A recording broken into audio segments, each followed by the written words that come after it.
स्वाभिमानी संघटनेनं आज टॅक्सी बंदची हाक दिली आहे। मात्र या संपात इतर संघटना सहभागी झालेल्या नाहीयेत। एल्फिन्स्टन आणि परेल तसंच इतर भागात यावर परिणाम झालेला दिसून येतोय। ओला आणि उबेर या खासगी टॅक्सी सेवेच्या विरोधात स्वाभिमान संघटनेनं हा संप पुकारला। उबेर या खासगी टॅक्सी विरोधात हा संप पुकारण्यात आलाय।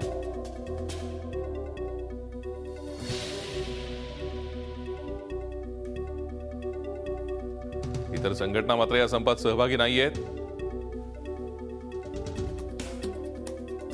आपण या संदर्भात अधिक माहिती घेऊयात। आमचे प्रतिनिधी अजित मांढरे सध्या आपल्या संपर्कात आहेत। अजित, स्वाभिमान संघटनेनं अचानक हा बंद पुकारलाय, काय नेमकं यामागे कारण आहे, काय नेमकी मागणी आहे स्वाभिमानची? भूषण, सर्वात आधी म्हणजे हा जो संप पुकारलाय त्याचा परिणाम किती आहे मुंबईमध्ये हे जाणून घेऊयात।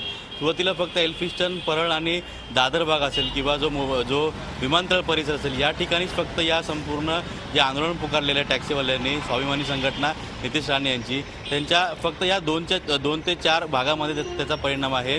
मुळात यांचं आंदोलन जे आहे किंवा यांनी संप जो पुकारला आहे याच्या मागे कारण म्हणजे जे ओला, उबर किंवा अशा पद्धतीच्या ज्या टॅक्सी सुविधा आहेत किंवा टॅक्सी सोयी जे केलेल्या आहेत, म्हणजे एका क्लिकवर मुंबईकर असो किंवा मुंबईमध्ये येणाऱ्या लोकांना एका क्लिकवर त्यांना त्यांची टॅक्सी मिळते। संपूर्ण जो टॅक्सीवाला असतो त्याची पूर्ण माहिती मिळते, फोन नंबर मिळतो आणि सुरक्षा देखील मिळते। अशा परिस्थितीमध्ये आणि त्याच पद्धतीने सर्वात महत्त्वाचं म्हणजे कमी रेट्स मिळतात, कमी दरामध्ये त्यांना टॅक्सी सेवा मिळते। आणि या टॅक्सी सेवा का दिल्या गेल्या, यांना इकडे का परवानगी दिली गेली, ओला, उबर यासारख्या ज्या टॅक्सी सेवा आहेत त्यांना इकडे का परवानगी दिली, अशा पद्धतीचा आक्षेप घेऊन स्वाभिमानी संघटनेने या ओला आणि उबर सारख्या ज्या टॅक्सी सर्व्हिस आहेत यांना विरोध केलेला आहे आणि अचानक हा संप पुकारलेला आहे। त्यांच्या म्हणण्यानुसार की त्यांचा जो प्रभाव आहे तो विशेष करून मुंबई विमानतळ भाग आणि दादर, परळ आणि एल्फिन्स्टन या भागात असेल।